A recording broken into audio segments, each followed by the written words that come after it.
ഒരുപാട് വീഡിയോസിൽ പറയുന്നൊരു കാര്യമാണ്, ഒരുപാട് ഡിസ്കഷൻസിൽ പറയുന്നൊരു കാര്യമാണ്. ഫെമിനിസ്റ്റ് ആണല്ലേ, നീ ഫെമിനിസ്റ്റ് ആണല്ലേ എന്ന് സ്ത്രീകളോട് മാത്രമായിട്ട് ചോദിക്കുന്നത്. ഫെമിനിസം എന്ന് പറഞ്ഞ വാക്കിൻ്റെ അർത്ഥം ഈക്വാലിറ്റി എന്നാണ്.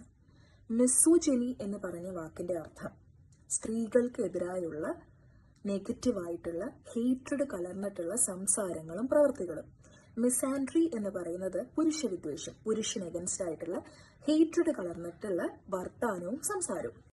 ഇപ്പോൾ KS മീര അവർ പറഞ്ഞ സ്റ്റേറ്റ്മെന്റിൽ ചിലപ്പോൾ സ്ത്രീക്ക് ഫ്രീഡം കൊടുത്തില്ലെങ്കിൽ കഷായമൊക്കെ കൊടുത്തെന്ന് വരാം എന്ന് പറഞ്ഞത് പ്രോബബ്ലി അതൊരു എന്ത് സ്പീച്ചാണ്? മിസാൻഡ്രി റിലേറ്റഡ് ആയിട്ടുള്ള ആണുങ്ങളോടുള്ള എതിർപ്പ് അവരുടെ ഭാഷയിൽ കലർത്തി വർത്താനം പറഞ്ഞൊരു സ്റ്റേറ്റ്മെന്റ് ആയിട്ട് നമുക്ക് കൺസിഡർ ചെയ്യാം. മനസ്സിലായോ? ഈ ഒരു പക്ഷത്തിനെ വെറുക്കുന്നതിന് പകരം ഒരാൾ മുകളിൽ നിൽക്കട്ടെ, ഒരാൾ താഴെ നിൽക്കട്ടെ, ഒരാളെ എതിർക്കട്ടെ, ഒരാളെ സപ്പോർട്ട് ചെയ്യട്ടെ എന്ന് പറയുന്നതിന് പകരം ശരിയായിട്ടുള്ള ഈക്വാലിറ്റി. ഇപ്പോൾ ഗ്രീഷ്മയ്ക്ക് വധശിക്ഷ കൊടുത്തതുപോലെ തന്നെ നിവിൻ പോളിക്കെതിരെ തെറ്റായിട്ടുള്ള ഒരു പ്രചരണം നടത്തിയ സ്ത്രീയെ പണിഷ് ചെയ്യണം. അല്ലാതെ ഒരു കൂട്ടം ആൾക്കാരുടെ, ഒരു വ്യക്തിയുടെ, ഒരു സ്ത്രീയോ പുരുഷന്റെയോ വസ്ത്രത്തിനെ ചൊല്ലിയോ അവരെ വ്യക്തിഹത്യ ചെയ്തിട്ടോ അല്ല നമ്മൾ ഈക്വാലിറ്റി സൃഷ്ടിക്കേണ്ടത്.